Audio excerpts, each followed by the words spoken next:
কাশীপুর গ্রামের এক জেলে ছিল, নাম তার সৌম্য। সৌম্য মাছ বাজারের সব থেকে ক্ষুদ্র ব্যবসায়ী, তবুও অন্যান্য জেলেরা তার সাথে প্রতিদ্বন্দ্বিতা করত।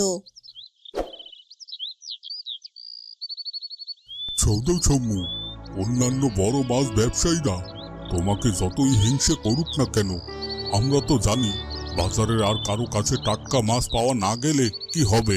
তোমার কাছেই আমরা টাটকা মাছ পাবো, তাই তো আমরা তোমার কাছ থেকে মাছ কিনে নেব। হ্যাঁ হ্যাঁ কাকাবাবু, আর সেই জন্যই তো সবার যত চোখ টাটানি। তাজা করে করুক তো। দাও, আমায় 2 কেজি ইলিশ মাছ দাও তো। আজ এই 2 কেজি মাছই আছে আমার কাছে, আর এগুলো খুব টাটকাও বটে।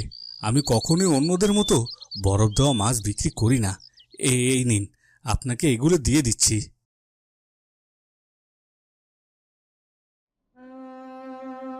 এরপর সৌম্য তার সব মাছ বিক্রি করে বাড়িতে ফিরতে থাকে। তখনই কয়েকজন জেলে তাকে ঘেরাও করে ধরে। এই সৌম্য, দাঁড়াও এখানে। কি হয়েছে কি দাদা? কাল থেকে তুই আর এই বড় নদীতে ইলিশ মাছ ধরতে যাবি না, আর তুই কোনো ইলিশের ভাগও পাবি না। কেন কেন যাব না? কারণ আমরা তোকে আর আমাদের বড় মাছ ধরতে নৌকাতে নেব না। আর তবুও যদি তুই জেদ করে যেতে চাস, তাহলে মাছ নদীতে গিয়ে তোকে নৌকা থেকে আমরা সবাই মিলে ফেলে দেব। ফিরে এসে বলবো মাছ ধরতে গিয়ে তুই নিরুদ্দেশ হয়ে গেছিস। কেন কেন তোমরা সবাই মিলে আমার সাথে এমন করছো? আমার পেটে কেন তোমরা লাথি দিচ্ছ? তোমরা সবাই সব থেকে আমার ভাগের কম মাছ দাও, আর সেগুলো আমি টাটকা বিক্রি করি বলে তোমাদের এত জ্বালা। হ্যাঁ, তোকে ভাগে মাছ কম দিয়েও দেখছি আমাদের জ্বালা শেষ নেই। কম মাছ পেয়ে দিনে দিনে বিক্রি করে ফেলিস, আর আমাদের মাছগুলো বেঁচে থাকলে আমরা কি করব?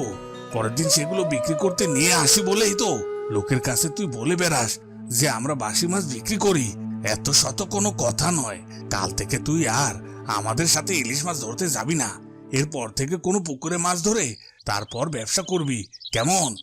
এরপর সৌম্য মন খারাপ করে বাড়িতে ফিরে যায়। এ কি গো, তুমি খালি হাতে ফিরে এলে যে? আজ না তোমার বাজার করে আনার কথা ছিল? যাবার সময় তোমাকে তো কত করে বলে দিলাম কিছু বাজার নিয়ে এসো, কই সেসব কিছুই তো দেখতে পাচ্ছি না। আর বলো না বউ, শোনো বলছি তোমায়। এরপর সৌম্য তার সাথে ঘটে যাওয়া সব কথা তার স্ত্রীকে খুলে বলে। সব শুনে তার স্ত্রী বলে, এসব তুমি কি বলছো কি গো? এরপর থেকে তুমি বড় নৌকায় আর মাছ ধরতে যেতে পারবে না। যদি না যাও তাহলে আমাদের ব্যবসাটা কি করে হবে বলো তো? ওরা বললেই হলো নাকি? আমি দেখি কে আমাকে ফেরায় মাছ নদীতে ইলিশ মাছ ধরতে। না না না, তোমার প্রাণে ঝুঁকি আছে দেখে আমি জেনে শুনে তোমায় মাছ নদীতে যেতে দিতে পারি না। তোমার আর ইলিশ মাছের ব্যবসা করতে হবে না গো। আমি বলি কি, আমাদের ওই একটা পানা পুকুর আছে না, সেখানকার পানা পরিষ্কার করে তুমি সেখানে কিছু মাছের চাষ করতে শুরু করো। ওগুলো দিয়ে যা হয় তা দিয়ে আমাদের খেয়ে পরে সংসারটা চললেই হলো। কথাটা তুমি মন্দ বলনি বউ। ঠিক আছে, আমি আবার পানা পুকুরটা পরিষ্কার করব। যাই, এখন পুকুরটার কি অবস্থা একটু দেখে আসি।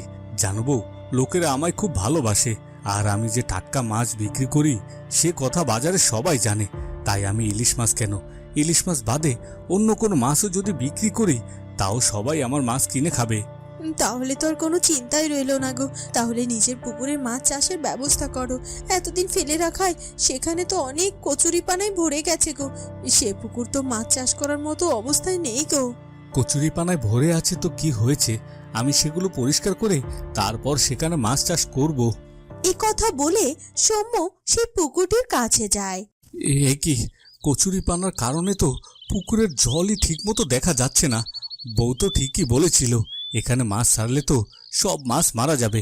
না না, আমি বরং আজ এই পুকুরের পানাগুলো পরিষ্কার করি, তারপর মাছের পোনা ছাড়া যাবে। এরপর সৌম্য তার পুকুরের পানাগুলো সব পরিষ্কার করে। সারা দিন পর সে পুকুরের সব কচুরি পানা পরিষ্কার করতে সক্ষম হয়। যাক বাবা, যাক বাবা, অবশেষে পুকুরটা পরিষ্কার হলো। আজ যাই, কাল বরং মাছের পোনা এনে এখানে ছেড়ে দেব।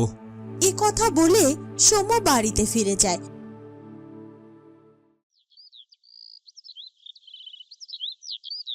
পরদিন সে বাজার থেকে কিছু পোনা মাছ কিনে আনে তার পুকুরে ছাড়বে বলে, কিন্তু দুর্ভাগ্যবশত সেই পুকুরে সে দেখতে পায়। এ কি, আবার এত কচুরিপানা কোথা থেকে এলো আমার পুকুরে? আমি তো কালই সব পরিষ্কার করে রেখে গিয়েছিলাম। না না, হাল ছেড়ে দিলে চলবে না, আমাকে তাও চেষ্টা করতে হবে। এরপর সৌম্য বারবার তার পুকুরের পানা পরিষ্কার করে আর বারবারই সেখানে নতুন পানায় ভরে ওঠে। আমার তো এসব দেখে মনে হচ্ছে তুমি অযথা তোমার সময় নষ্ট করছো। এসব বাদ দিয়ে তুমি বরং মোড়লের কাছে যাও, দেখো সে তোমায় কোনো সাহায্য করতে পারে কিনা। এরপর সৌম্য তাদের মোড়ল মশাইয়ের কাছে যায় এবং তাকে সবকিছু খুলে বলে। না না সৌম্য, এখানে আমার কিছু করার নেই। বাজারের বড় বড় মাছ ব্যবসায়ীরা যদি তোমার সাথে না রাখতে চায়, তাহলে এখানে আমি কি করব বলো তো? তুমি তোমার যোগ্যতায় কিছু করে দেখাও, কেমন? মোড়ল মশাই সৌম্যকে সাহায্য করতে অস্বীকার করে। এরপর সৌম্য মোড়লের বাড়ি থেকে বেরিয়ে বাজারের দিকে যেতে থাকে।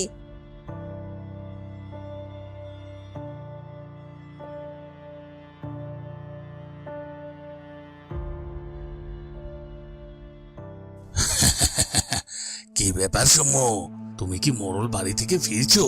তা মোড়লের কাছে আমাদের নামে বুঝি নালিশ ঠুকতে গিয়েছিলে, কিন্তু কোনো লাভ হয়নি বুঝি, তাই না?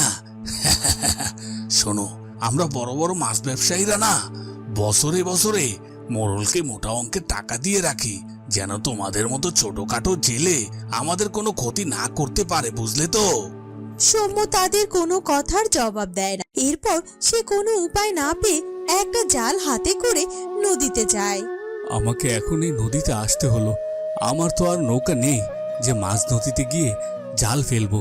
দেখি পাড়েই জাল ফেলে দেখি কিছু পাই কিনা। এই কথা বলে সৌম্য পাড়ে জাল ফেলে আর তার জালে প্রথমবারই একটা ছোট্ট বাচ্চা ইলিশ মাছ উঠে আসে। এ কি, এটা তো একটা বাচ্চা ইলিশ, এটা বাজারে বেচা যাবে না। আর তাছাড়া বাচ্চা ইলিশ ধরাটাও ঠিক নয়। এটা নিয়ে কি করব আমি? এটা বরং ছেড়েই দেই। এরপর সৌম্য সেই বাচ্চা ইলিশটাকে নদীতে ছেড়ে দেয়। তারপর সে আবারও নদীতে জাল ফেলে, কিন্তু বারবারই তার জালে সেই বাচ্চা ইলিশটি উঠে আসে। এ কি, বারবার এই বাচ্চা ইলিশটি কেন আমার জালে উঠে আসছে তা তো বুঝতে পারছি না। কি করি? যাই বরং এটা বাড়িতে নিয়ে যাই। এরপর সৌম্য সেই ইলিশ মাছটা সাথে করে বাড়িতে আসে এবং সে তার বউটিকে সেই মাছ দেখায়। এই বাচ্চা ইলিশটা দিয়ে আর কি করবে বলো তো? তোমার ওই পানা পুকুরে না হয় ছেড়ে দাও, যে কদিন বাঁচে ওখানেই বাঁচুক বরং। না না, পানা পুকুরে ইলিশ মাছ ফেললে তো এটা অবশ্যই মারা যাবে। তুমি বরং আজ রাতে এটা রান্না করো। না না না, এসব তুমি কি বলছো? এতটুকু ইলিশ আবার রান্না করবো নাকি? যাও, তুমি বরং এটাকে পানা পুকুরে ছেড়ে দাও। আমার মনে হয় মাছটি মরবে না গো। হায় রে ইলিশ মাছ, তোকে শেষে কিনা এই পানা পুকুরে ছাড়তে হলো। এখানে যে তুই বাঁচতে পারবি না, কি আর করার। থাক, তুই এখানেই থাক। এরপর রাতে যখন সবাই ঘুমিয়ে পড়ে, তখন সৌম্য হঠাৎ করে একটি স্বপ্ন দেখে। এ কি, আমার পানা পুকুরে এত মাছ, তাও আবার ইলিশ মাছ! কোথা থেকে এলো এই মাছ? তোমার পানা পুকুরে আমি ইলিশ মাছের বংশ বিস্তার করেছি। বাজারের ব্যবসায়ীরা তোমার সাথে অন্যায় করেছে। তুমি তো আগে রোজ ইলিশ মাছ ধরতে নদীতে যেতে, আর তুমি কখনোই ইলিশের ছোট বাচ্চা মাছ ধরতে না। আর এখন তুমি যাও না বলে ওরা সবাই ইলিশের ছোট বাচ্চাদেরকে ধরে ধরে নিয়ে আসে। কি বলছো কি তুমি এসব? তাই তুমি কি আমায় সাহায্য করতে বারবার আমার জালে ধরা দিয়েছিলে? কিন্তু তোমায় যদি আমরা রান্না করে খেয়ে নিতাম, তাহলে তাহলে তো তুমি আমায় এসব বলতেও পারতে না আর আমার সাহায্য করতে পারতে না। সব সময় ভয় করলে চলে না গো। কিছু কিছু সময় ভালো মানুষকে সাহায্য করতে ভালো লাগে। তোমার অনেক কষ্ট, তাও তুমি যেমন বারবার আমাকে বাঁচানোর চেষ্টা করেছো, তাই আমিও তোমাকে সাহায্য করলাম গো। আমি তোমার পানা পুকুরে যে ইলিশ মাছের বংশ বিস্তার করেছি, তা থেকে তুমি সারা বছর ইলিশ মাছ পেতেই থাকবে গো। এই ইলিশের কখনো শেষ হবে না। তোমার পানা পুকুরে সারা জীবনে তুমি ইলিশের চাষ করতে পারবে আর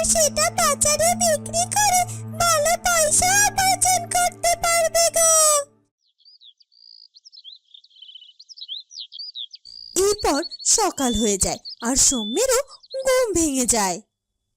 বউ, বউ, ও বউ। এ কি গো, কি হয়েছে? কি এভাবে ডাকছো কেন? কোনো বিপদ আপদ হলো নাকি গো? না গো না, ডাকছি যে কেন? আগে চলো আমার সাথে পুকুর পাড়ে। আমি যা স্বপ্ন দেখলাম তা যদি সত্যি হয় তাহলে দেখো আর আমাদের কষ্ট দুঃখ থাকবে না।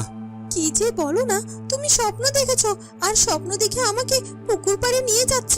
আরে স্বপ্ন কি কখনো সত্যি হয় নাকি? এটা তোমার মনের ভুল। আরে না না, তুমি চলোই না আমার সাথে বউ। হতেই তো পারে আমার স্বপ্নটা সত্যি হয়ে গেল। এরপর সৌম্য ও তার বউ জাল নিয়ে পানা পুকুরের সামনে যায় আর পুকুরে সৌম্য জাল ফেলতেই সাথে সাথে ঝাঁকে ঝাঁকে বড় বড় রূপালী ইলিশ উঠে আসে। আমার স্বপ্ন সত্যি হয়েছে বউ, সত্যি হয়েছে। ইলিশ আমার মিথ্যে স্বপ্ন দেখায়নি। আমার পানা পুকুরে কিনা ইলিশ হয়েছে। ইস, এ কি দেখছি! সত্যিই তো, তোমার স্বপ্ন তো সত্যিই হয়েছে গো। এইসব দেখে তো আমার কিছুই বিশ্বাস হচ্ছে না। এরপর সৌম্য তার বউকে সব কথা খুলে বলে। তাহলে তাহলে এখন থেকে আমরা এই পানা পুকুরে ইলিশ চাষ করব আর সারা বছর তুমি এই পানা পুকুর থেকে ইলিশ মাছ বিক্রি করে আয় রোজগার করতে পারবে। হ্যাঁ হ্যাঁ বউ, হ্যাঁ, পানা পুকুরে আমরা ইলিশ চাষ করব। তোমাকে অনেক ধন্যবাদ বাচ্চা ইলিশ। আজ তোমার জন্য আমি আমার সব সুখ ফিরে পেয়েছি। এরপর থেকে সৌম্য তার পানা পুকুরে ইলিশ চাষ করে আর সে অনেক পয়সা উপার্জন করে তার স্ত্রীকে নিয়ে সুখে শান্তিতে জীবনযাপন করতে থাকে। তো বন্ধুরা, কেমন লাগলো আমাদের আজকের গল্পটি? যদি ভালো লাগে তাহলে অবশ্যই আমাদের চ্যানেলটিকে সাবস্ক্রাইব করে দিও। দেখা হবে নতুন কোনো গল্প নিয়ে। ধন্যবাদ।